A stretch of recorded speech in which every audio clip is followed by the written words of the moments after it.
And time to go racing again with Heat 1B in the Unlimited Lights. And here is your rundown. The Mako of Bremerton, Gresham Drill Welling, the America Credit Union, Miss Critical Logic, Graham Trucking. They've been a champion many times here. Army Strong Nap Auto Parts, and the Zadaro Wilmot Racing Team. The X-Man at the controls there. This is Heat 1B.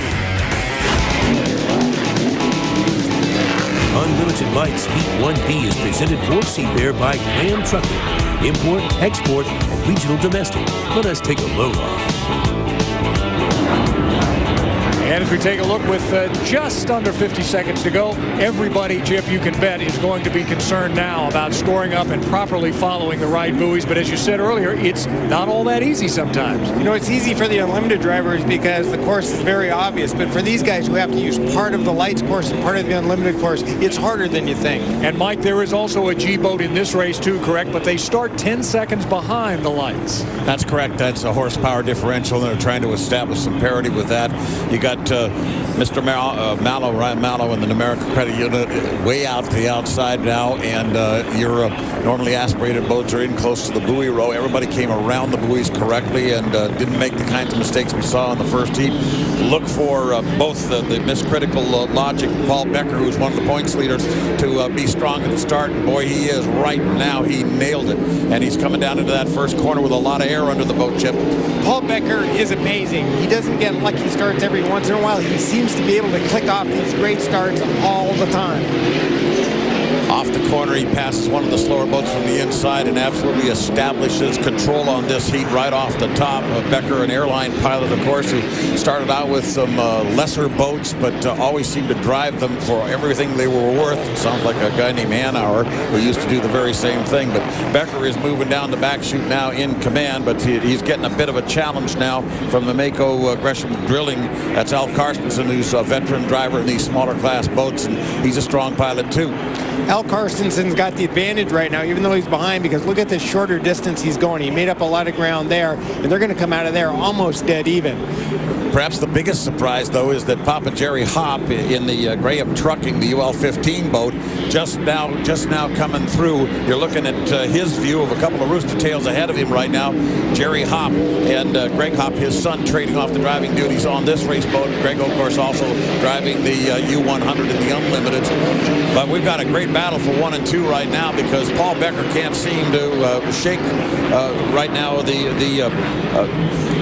his challenger, and looks like we've got a good one coming down as Carstensen rather stays right with him. This is a classic race. The boat, the yellow and blue boat, that's Paul Becker. He had the fastest speed and the best start. On the other hand, Al Carstensen had the shorter distance to go, but didn't have the speed at the start line, and you can see both strategies end up getting you about the same place, because we're going to have a deck-to-deck race here. Now, starting to reel in the two leaders, though, is Jerry Hopp. Although he's back a couple of rooster tails, he's still coming on strong. Okay, we've got the white flag out, one more lap to go, and they're dead even at the end of 2 with Becker on the outside, Carstensen on the inside.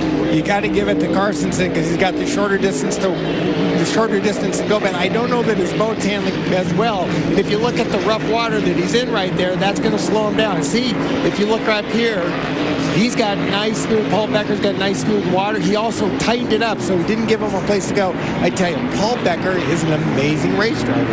And he definitely took some advantage there, exactly as you described it.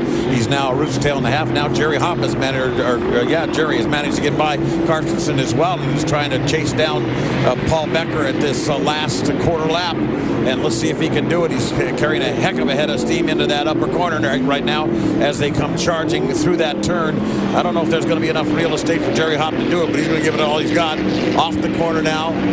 Here comes Paul Becker. He's got the lead, and he's going to get the checkered flag. Looks like Jerry's challenge is going to fall short.